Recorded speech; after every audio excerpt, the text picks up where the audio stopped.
llegar a saber, porque el día de mañana, cuando vayan, por ejemplo, ustedes a querer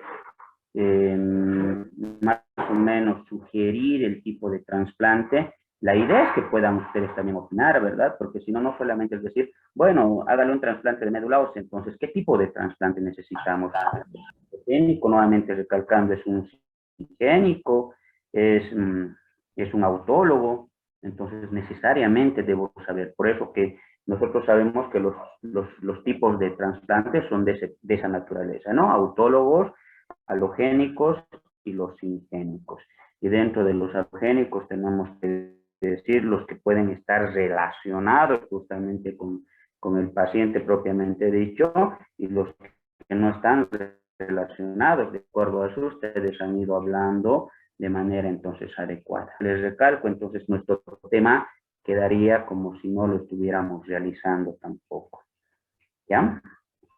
Dentro del proceso de acondicionamiento, ya fases tendremos, doctores. Pero acaban de hablarlo, solamente que lo están hablando muy de memoria. La fase de Y de ingreso por al ahí tal paciente. vez, a ver. Doctor, Sí, te la escucho. fase de ingreso del paciente, la quimioterapia de acondicionamiento y el trasplante propiamente dicho. Ya. Eso se lo resume de la siguiente forma, ¿no? Es mielo ablativo y no mielo ablativo. Al decir mielo ablativo es donde ustedes bien mismo lo han dicho, van a producirle una inmunosupresión, pero pues importante a su paciente, ¿no? El cual va a durar inclusive hasta 5 semanas, puede llegar a tener.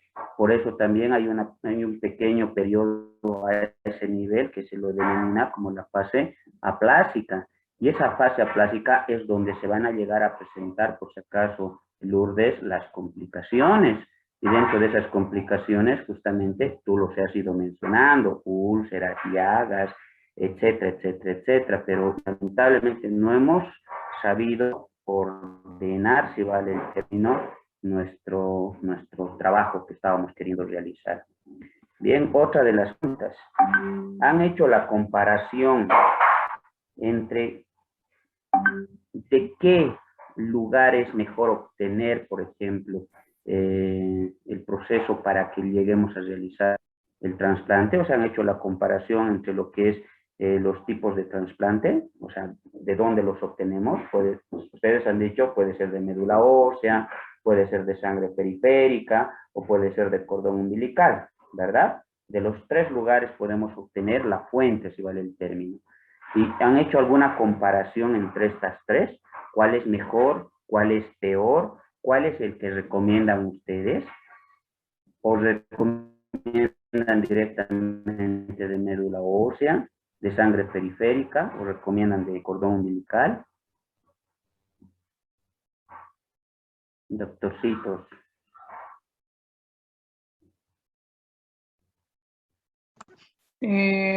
Bueno, doctor, en la investigación que realizamos, tal vez se podría evaluar que en los efectos adversos al donador, el del cordón umbilical no producen ningún efecto. En cambio, el de la médula ósea y el de la sangre periférica sí producen efectos al donador. Entonces, por parte del donador, tal vez sería el del cordón umbilical. Tienen hartas determinaciones, por si acaso, Laura. Se puede valorar o hacer la comparación, por si acaso, desde el volumen que ustedes van a obtener. A ver, solamente para que vayamos mencionándolos o para que nos vayamos dando cuenta. Cuando nosotros lleguemos a utilizar, por ejemplo, médula ósea, vamos a requerir entre 5.000 a 2.000 ml de muestra para poder hacer justamente. Ahora ver su sangre periférica, que solamente necesitas de 50 a 300 ml.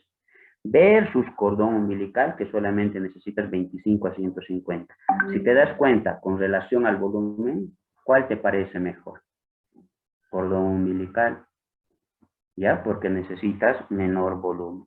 A ver, con relación a los efectos adversos que tú decías, es correcto lo que me acabas de decir. El de cordón umbilical es el que menos efectos adversos va a llegar a presentar y de por ahí justamente le estamos dando un plus nuevamente a esta fuente de trasplante de médula, ¿verdad? Ahora, si nosotros vamos a relacionar con los procesos tanto de infección o de transmisión de un virus que se llama el citomegalovirus, lamentablemente es al revés, ¿no? Los riesgos de infección, por ejemplo, en el cordón umbilical es alto, mientras que en los otros dos es bajo.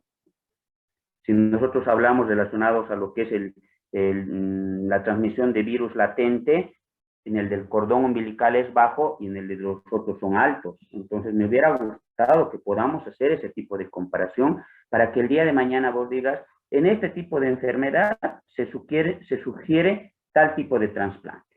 Uno, por eso les he pedido la incidencia. Segundo, la mejor fuente para obtener entonces la muestra, pues ya sea de cordón, de médula o de sangre periférica. Entonces hay que también saberlo. Y tienen que dar sus justificativos de por qué ustedes están sugiriendo que se realice ese tipo de aspectos. Y es necesario poder ir viendo esas partes, por favor, para que no se quede, si vale el término, todo al azar. A ver, esta pregunta es para Gilda. ¿Cuál es el objetivo del acondicionamiento del trasplante de la médula ósea? ¿Cuál será el objetivo? Tiene dos objetivos, como mencioné, doctor. Producir una erradicación total de las células madres y también del receptor y también de las células malignas que pueden estar quedando residuales, y también producir una inmunosupresión en el huésped, en el receptor. ¿Qué más le falta, Laura? Son tres en realidad, ¿no? Está perfecto ahí. Uno, eliminar las células hematopoyéticas, ahí van a ser inclusive las células tumorales, ¿no? Después, crear justamente lo que vos estás indicando, la inmunosupresión.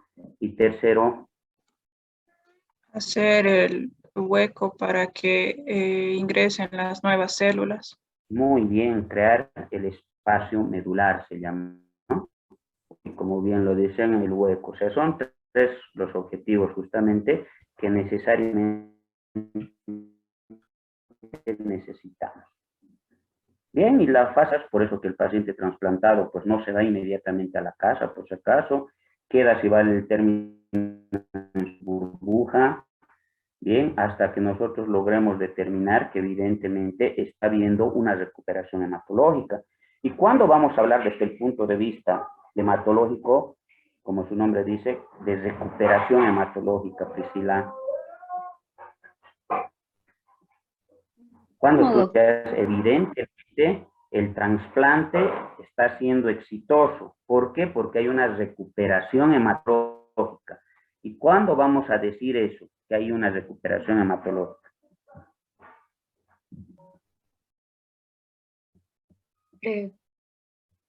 Cuando el paciente Ya estamos hablando desde el punto de vista hematológico, por si acaso.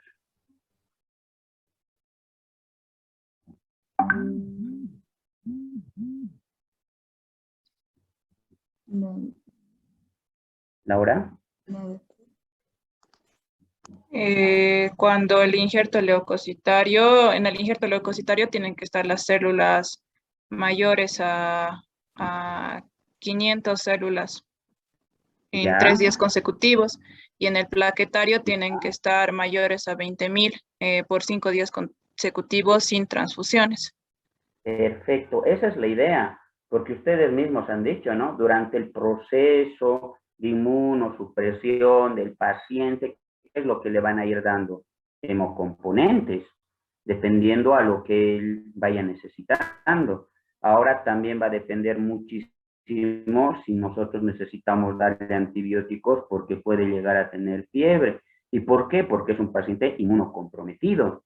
Y la mejor forma de poder saber que está habiendo una recuperación hematológica es correcto, que ya tengamos células de la serie blanca, por lo menos entonces los neutrófilos, que son, hemos dicho, las primeras células diferenciadas que se van a encargar justamente de cuidarnos o de defendernos frente a cualquier entonces tipo de agresor. Y por lo menos estas tienen que estar por encima de los 500, ¿verdad? No tiene que estar en una agranulocitosis.